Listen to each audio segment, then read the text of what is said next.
Director मेंढक जी सोलंकी।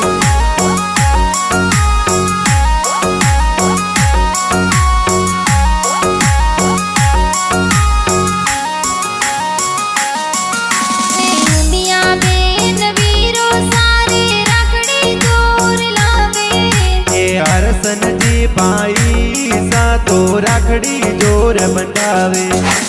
विमला बेन वीरो सारे राखड़ी जोर बांधे। कैलाश भाई वीरो सा तो मनड़े गण हरसावे। भाई सारे वेश जोर लावे। पाप जी पापा जी जन तेरी मम्मी जी मन वरसावे। देख भाई बहन रो प्यार मम्मी पापा मन हरसावे।